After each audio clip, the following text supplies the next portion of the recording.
The last thing you want is to hire someone, and then at the worst possible time, they discover something about you and about your business, about the way you run things, and they're like, I'm out of here. And they leave people high and dry. You don't want to find yourself in those shoes. You want to be asking with every person you're hiring, how do they stack up to the core values of our business? Welcome to the Certified Badass Online Marketing Podcast, where being a badass has less to do with what you wear and what music you listen to, and everything to do with whether you've got the thriving online business of your dreams. I'm your renegade thinking Harvard Law grad turned online entrepreneur host, Bobby Klink. In my years building my thriving business, the most important lesson I've learned is that being a badass online marketer isn't about secret strategies or ninja tactics. It's about doing the basic stuff right and showing the F up. So each week here on the show, you'll get clear, easy to execute guidance on how to build your online business and a swift kick in the ass or two to make sure you're getting it done. Hey there, welcome to episode 163 of the Certified Badass Online Marketing Podcast. I'm your host, Bobby Klink. And today I'm kind of excited for this episode because this episode, I'm going to be kind of giving you some tough love and some tough love that you really need. Specifically today, we're going to be talking about building your team and hiring and kind of a big misconception that I hear in the online space these days. Specifically, today's episode is about why no, you almost certainly don't need an integrator. I know it sounds crazy. Now, you've heard me talk about Katie, my integrator, quite a bit. And I hear people say, how do I find me a Katie? And I hear people asking about how they can find an integrator and where they should go and how they go about finding an integrator. And what I'm going to tell you is that 90% of the people that I talk to, and I actually kind of dig into this with, they shouldn't be hiring an integrator. They're not even looking for an integrator. They're using the wrong word. They don't really know what they're after. And so in today's episode, I'm going to kind of walk through this process and tell you, are you really ready for an integrator? Yes or no? And there's a couple of different parts to that. And we're going to walk through all of that. We are going to be going really deep here because I want to make sure you are making the right decision, the decision that works for your business. So with that, let's dive in. Look, if you haven't heard the term integrator, if you've never asked this question, maybe you don't even know what I'm talking about. But integrator is a term that we in the online space have heard from the concept of a couple of authors who wrote a book called Rocket Fuel and then Traction, Gino Wickman and Mark Winters. And it's this concept that in a business, you have what's called a visionary and you have an integrator. And it's kind of this VI relationship they talk about, visionary and integrator, that is really an important part of building a successful business. And when you look at a lot of the successful online businesses that you see out there, you're going to see that the bigger ones, they have an integrator. And it's an important role that needs to be filled. But I'm here to tell you that this is kind of a trend that's gone too far. Too many people are jumping straight into this concept of, I should hire an integrator. And they're saying that without actually recognizing that an integrator is a very specialized position. And the chances are that you probably need something other than an integrator. So I want to talk about this, and we're going to talk about this in three different pieces. First, I'm going to tell you what an integrator isn't. Because a lot of times when I hear people describing, like they say, I need an integrator, and then they describe what they want, they don't actually want an integrator. Or they say, I want an integrator / and then fill in the blank of a different description. And what they say is, could not be more different from what an integrator is. So we're going to talk about that first.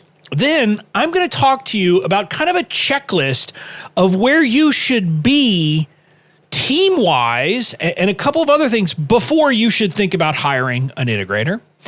And then I'm going to talk about probably the most important question, which is your mind ready? Do you have the right mindset to hire an integrator? And that piece is really tough, but we're going to get to that last. But first, let's dive into the point of what an integrator isn't. An integrator is not an executive assistant. Or a virtual assistant who's doing kind of executive assistant type of work. I will see people say, I need an integrator because I need someone who will take care of my email and take care of this and take care of that. An integrator is not your personal assistant. They are not the person whose job it is to go through your email inbox, to sort things for you, to do any of that. They're not an assistant at all. Now, there's a role for having an executive assistant or a virtual assistant who's doing those kinds of things.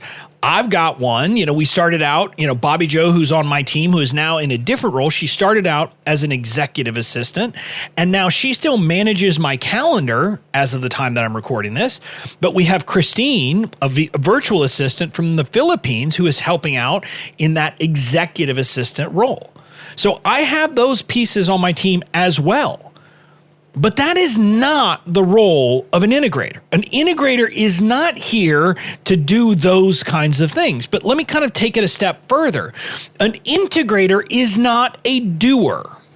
And I'm not saying that an integrator doesn't do work, but when I think of kind of team members, I break them down into kind of two different parts. First, you have the doers, the people who are kind of handling tasks. Now, they might have things that they're responsible for, that they're accountable for, but ultimately they're about executing tasks, about getting tasks off of your list, like monitoring my inbox, answering customer support, things like that. That's doing. Then the other side are people who are managers and strategists, people who are actually kind of responsible for coming up with strategies, doing these idea things, etc. Your integrator falls into that second camp. Your integrator is not someone who is a task-oriented person, not someone who is about kind of, just doing the things so you don't have to. So I want to be very clear about that.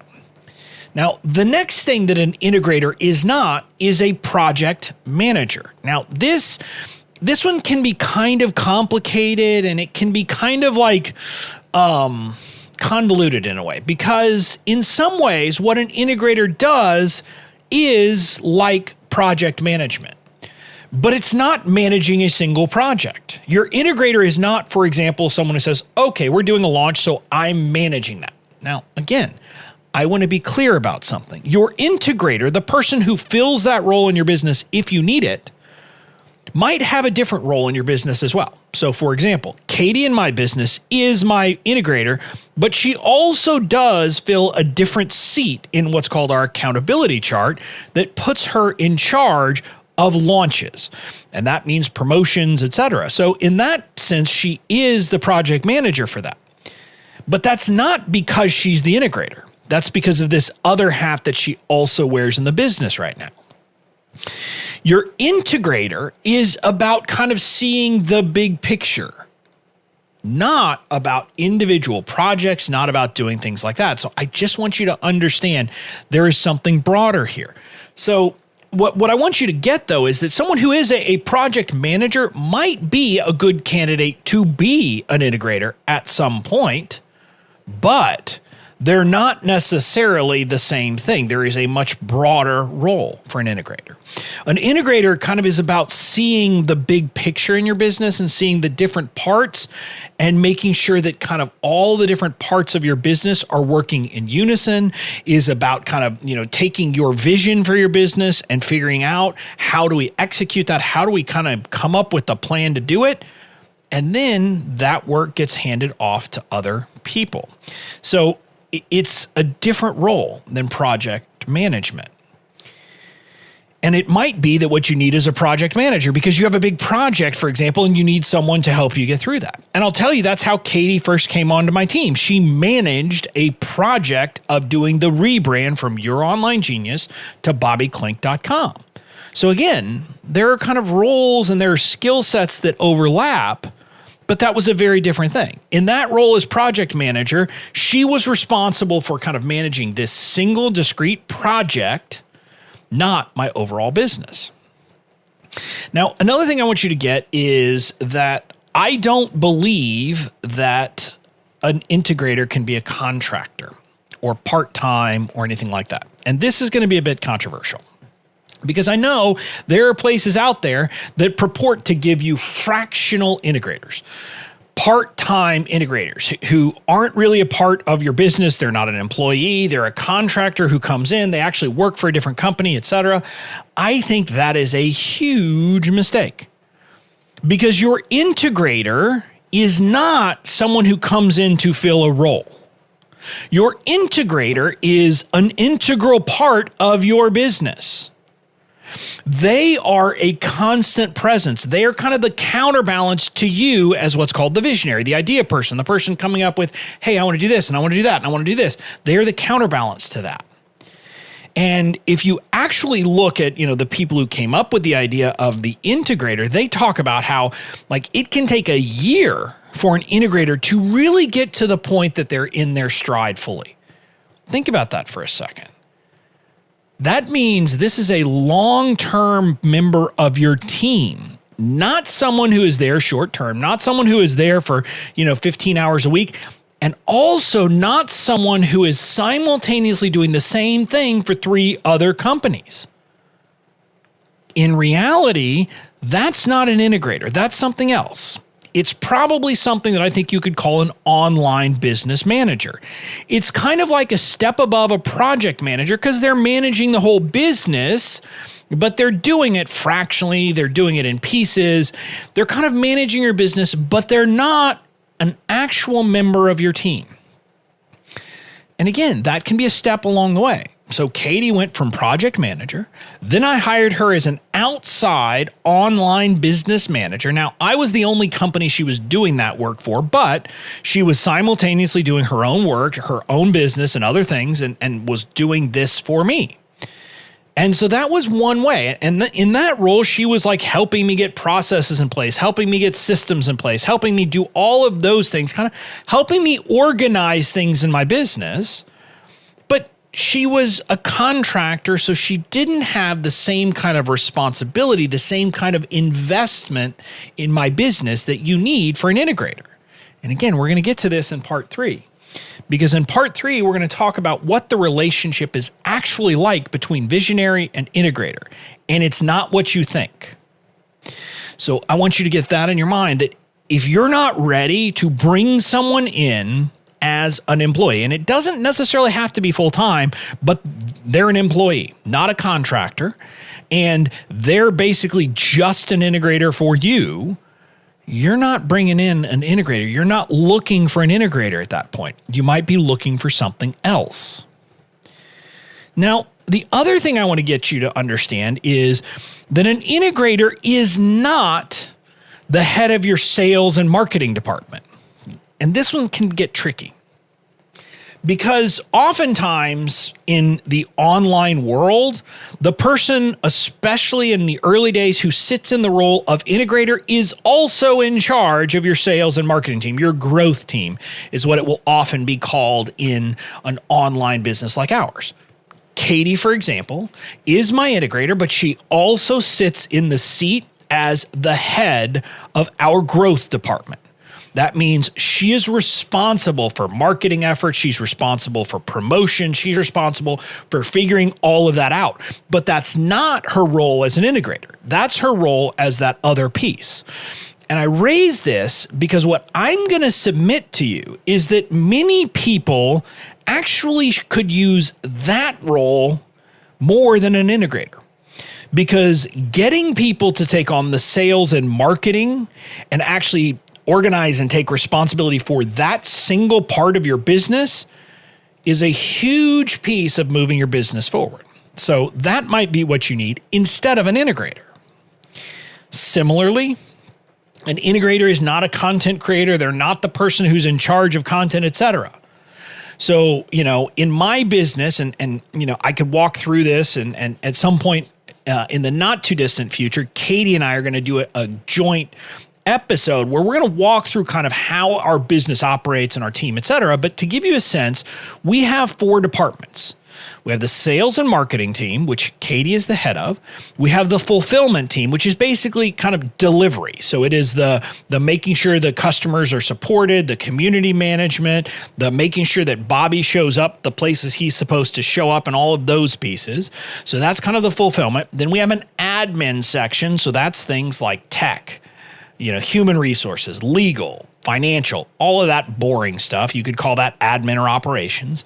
And then the last piece, this is something we've kind of broken apart that makes us a bit different, is content. We've put content creation into its own department. And I believe that's the best way to do things in the online world, because we need to have content that's coherent from the freebies we create, the free content, the freebies, all the way through to my courses and all of those things. So we want all of that in one department. But that's not your integrator's role. And most people, I don't think I know of any integrators in big online businesses who fill that role. In fact, in our business right now, I am the head of that department. I am bringing on a VA to help me with that, and we hope to fill that role before too long, have someone who is responsible for that, so I'm not. Now, I'll have to still show up for my podcast and do these podcast episodes, but the point is we want to get to the point that I'm not responsible for it. I just show up and be kind of the puppet. They tell me where to go and I show up and do it, kind of a thing. So, but I want to be clear. That's not what your integrator is. What your integrator is someone who is seeing the big picture of the business, who is helping to manage the people who are in charge of content, who are in charge of sales and marketing, who are in charge of fulfillment, who are in charge of operations, all of that. The integrator is the person managing those people.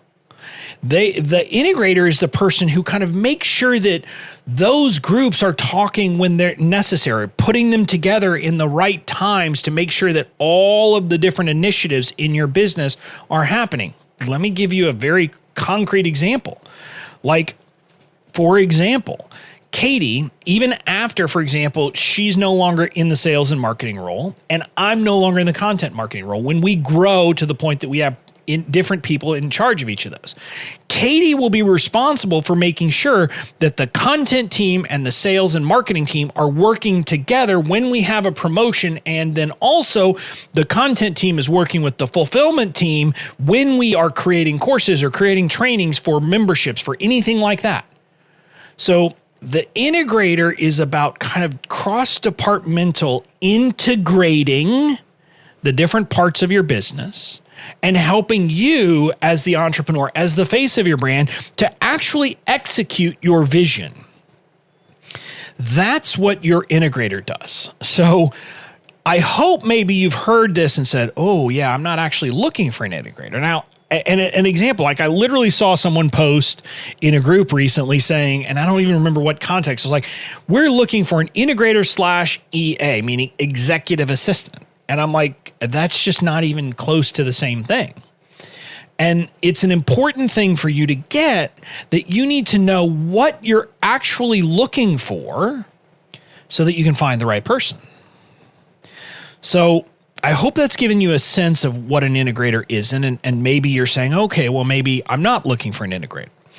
Now I want to talk to you, though, about, if you've heard that and said, well, yeah, maybe I think I still do need an integrator.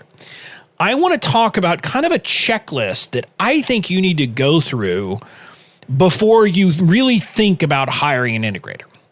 First, you should read the book Rocket Fuel. And no, I don't count listening to it on Audible as reading it. Now, I've done that too. I've listened to it on Audible, but I've read it. This is a book by Gino Wickman and Mark Winters that is about the relationship of the visionary and the integrator. And the visionary is you, me, the person who is kind of the head of the business, and the integrator is this other role. And Rocket Fuel is all about that relationship. And because Rocket Fuel is kind of the one who came up with, and these authors are the ones who coined the term of integrator in this role, before you go hire one, you should really read the book, because it talks about a lot of different things. And it talks about different ideas that you need to do and how you need to look at it. And you can figure out if you're, how much of a visionary you are, and figure out an integrator, how much of an integrator, how strong do they need to be in certain areas. You can figure all those pieces out. So that's one thing that you need. Second, you have to know your business's core values. And again, you may be saying, what in the world does this have to do with an integrator? Well, it's pretty darn important. Candidly, I believe you need to have your core values in place before you hire anyone. You need to know, what do you stand for? Does your business stand for? What are the expectations? What are all of those things? And part of this is that it's important to have those things set out so that your potential, the people you might hire, you can look at them and say, how do they stack up on these core values? But also so that they can know what they're getting into. For example, one of my core values in my business is that business should be fun. And so one of the things that we're constantly asking is, is this fun? Are we enjoying this? And if not, should we be doing it? And again, I don't mean that we don't have to do boring things in business. We do. But because we know that that's the culture here in my business, someone who, for example, did not want to be part of a business that kind of, is cheeky and fun, they need to know that coming in. But also, for example, I need my team to know that I don't want them to actually make their goals. The most important thing for me is that we are all setting goals that we're not going to make. So that I want everyone on my team to be thinking about growing, about getting out of their comfort zone when it comes to whatever they're responsible for. So that's how you can see how having these core values helps you figure out the kind of personality you need for the role in any person in your business, but also helps them assess, hey, do I really want to work for this company? Because the last thing you want is to hire someone and then at the worst possible time, they discover something about you and about your business, about the way you run things. And they're like, I'm out of here. And it happens. And they leave people high and dry. And so I'm just saying, you don't want to find yourself in those shoes. You want to be asking with every person you're hiring, how do they stack up to the core values of our business? And you want them to know, and you want them to be comfortable and say, yep, I'm on board with those core values. I believe in that. So again, like another one of our core values is that we are all take accountability and responsibility. And the point is, I don't get mad at people if we mess something up, as long as somebody said, hey, I messed it up, and I just want people to understand that. It's kind of like a rule that I'm trying to teach my 6-year-old daughter, which is, I don't want to say I don't mind if she's bad. I do. But I'm going to punish her worse for lying with my daughter. And I want my kind of team to have the same idea. Look, to me, the most important thing is simply own up to a mistake. Say, I did it, messed it up. Because we're all going to make mistakes. So that's kind of an example of how core values come in. Now, besides that, though, here's what I'm going to tell you. You should not be hiring an integrator, in my view, until you at least have a virtual assistant / executive assistant in place in your business. So that's kind of one thing you should have. That's the person who's taking actual tasks off of your plate.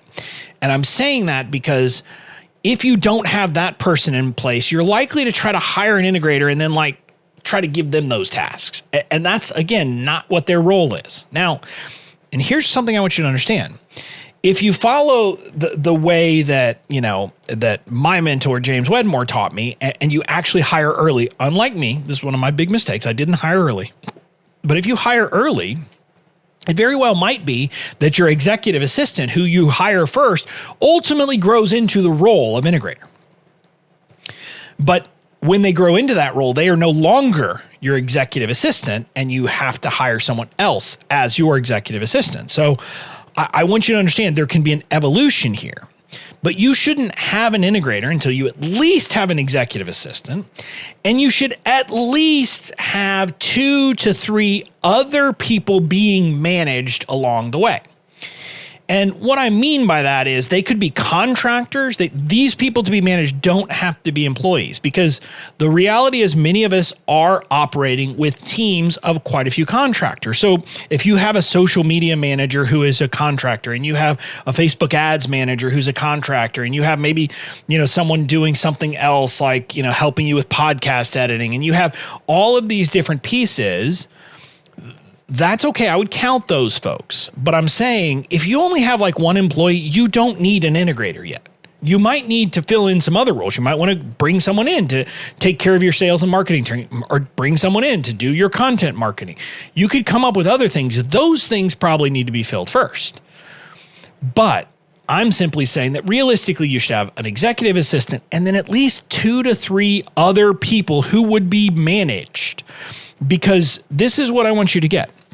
When an integrator comes in to your business, they become the person who's kind of like everyone else is a direct report to the integrator, not to you as the visionary.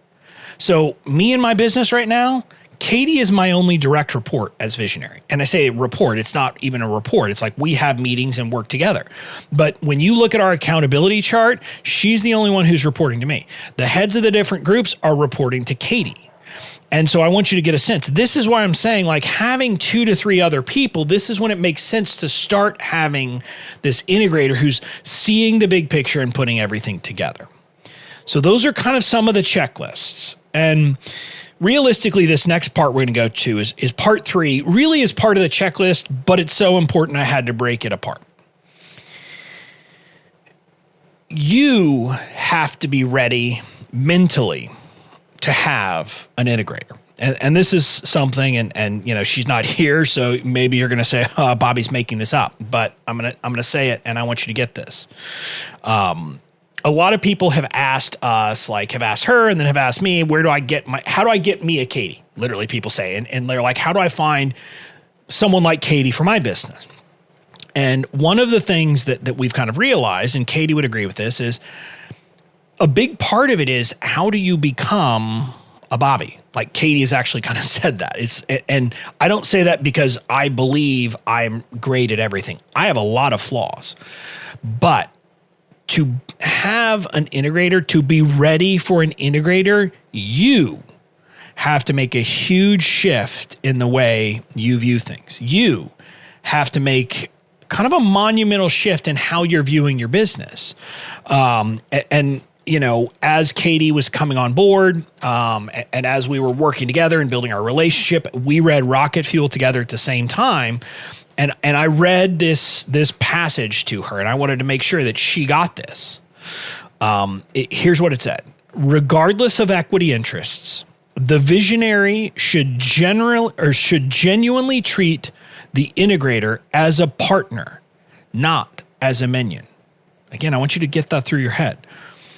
When you are a visionary of a company, which is what you are as the owner, et cetera, when you bring in an integrator, that person is a partner in the business. They may not own it. You don't have to bring them in as a partner, meaning they own a piece of the business. But you and the integrator work in unison as partners in moving the business forward. Think about that for a second. I want you to think, are you ready to cede control of your business? Are you ready to let go? And letting go here is important because the visionary integrator kind of combination, what makes it powerful is the counterbalance. What makes Katie and I work together so well is I'm constantly having an idea a minute wanting to chase after shiny objects, and she's constantly saying, no, our plans for this 3 month period were this, and this. And I want you to hear that. Katie has full authority to say no to me. And I've explained to her that no is a complete sentence with me. That if I go off and I say, hey, maybe we should do this, she can just say no. She doesn't have to say what, she doesn't have to, let me be clear. She doesn't have to beat around the bush and say, well, we could do that, but that would mean we can't do that. No, I said, no, you can simply say, no, we're not doing that. And she is fully authorized to do that. She has the permission. She has all of that. I have empowered her to do that. And I want you to get that, because that is an important thing. Like, part of what Katie does and part of what any good integrator does is manage the visionary. And by manage the visionary, I mean, tell them no. Stop them from doing things that would harm the business. Make sure that they are brought back and constantly doing the things they need to be doing in the business.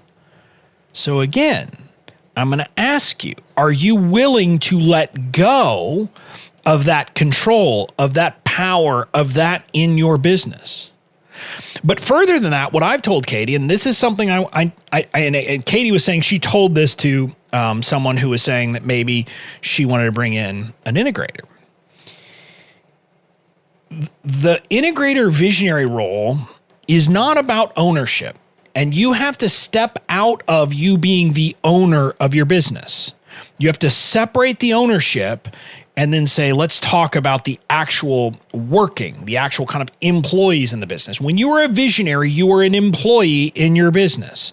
Now, you separately have an ownership. If you're the only owner, you have that as a separate thing. But that's not the role you are filling. When you are standing in a visionary role, you're not there as the owner. You are there as a person who is responsible for kind of having the vision for the business. Theoretically, the visionary can be fired. Now, if you're the only owner of a business, chances that you will ever be fired as the visionary, next to none. But for example, if you had like a partnership of 3 people that equally owned it and you were normally the visionary, you can be fired as the visionary. Now, you don't lose your ownership interest, but you could be fired because your role as the visionary is separate from you being the owner of the business. And I want you to get this, and the way I will put it out there very simply is, from a financial perspective, the way things that are structured in my business, I have money that I get as profits as the owner of the business. But within the business, as a visionary, my salary is the same as Katie's. We are paid the same because I view the role as visionary and the role of integrator as the actual work done in the business as the same. Now, again, you might look at this and say, well, that's kind of a distinction without a difference because I'm the owner, so I could always just take a bigger draw. I can. And I'll tell you that there's not an expectation that I have the same between profits and my salary, that I make the same as Katie necessarily. But as the actual salary in the business, we are the same. And that's an important, I think, thing for you to think about, that ultimately that's where you should be with your visionary or with your integrator. That's my belief. Because, again, going back to Rocket Fuel, regardless of equity interests, the visionary should genuinely treat the integrator as a partner. Now, the other piece, though, of you being mentally ready is this, and I think this is something that a lot of people aren't ready for. You got to let go of insecurity.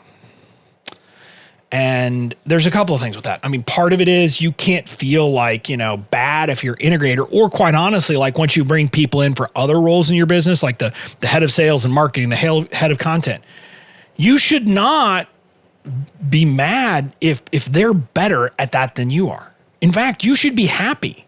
Like, ideally, I want my head of sales and marketing, my growth team, to be better than me at creating funnels, at doing promotions, at all of those things. Now, I like that stuff, so I'm always gonna kind of chat with whoever that person is and work with them, etc. But wouldn't it be awesome if I had someone who was better than me at that? Same thing with content creation. Wouldn't it be awesome if I brought someone in who was even better at creating like content management and content plans and social media and all that than I am? Yet a lot of entrepreneurs have a security issue, an insecurity, so they feel uneasy about that. And there's almost a jealousy about those things. You got to let go of that. And with your integrator especially, because here's what I'm going to tell you. When you hire an integrator, your integrator is going to know more about what's going on in your business than you are. Yeah, I said it. Your integrator will know more about what's going on in your business than you will. Partly it's because, they are the one that everybody reports to. Partly it's because they are, the nature of the job. Partly it's because you as the visionary probably aren't going to be involved in all the details going on, etc. But you've got to be comfortable with that. You have to feel comfortable having someone in your business who knows more about it than you.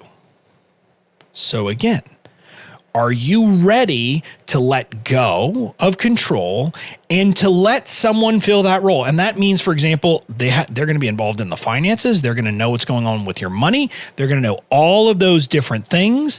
They're going to be involved in everything.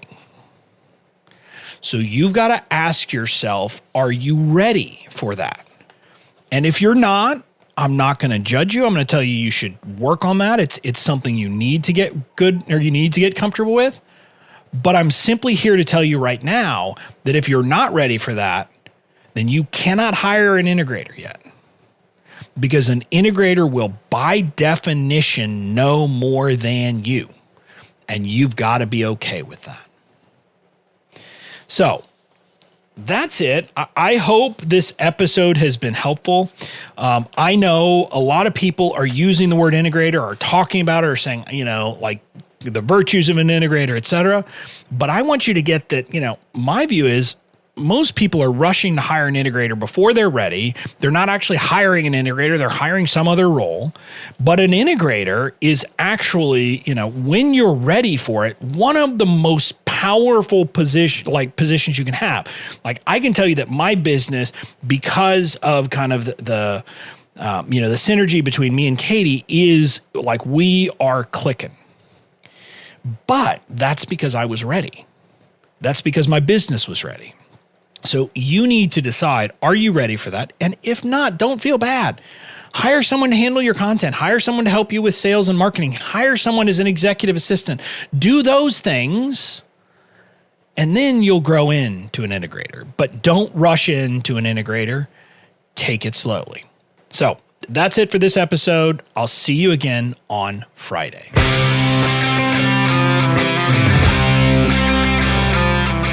That's it for this episode of the Certified Badass Online Marketing Podcast. Make sure to tune in next time. And in the meantime, go out and build the badass business of your dreams.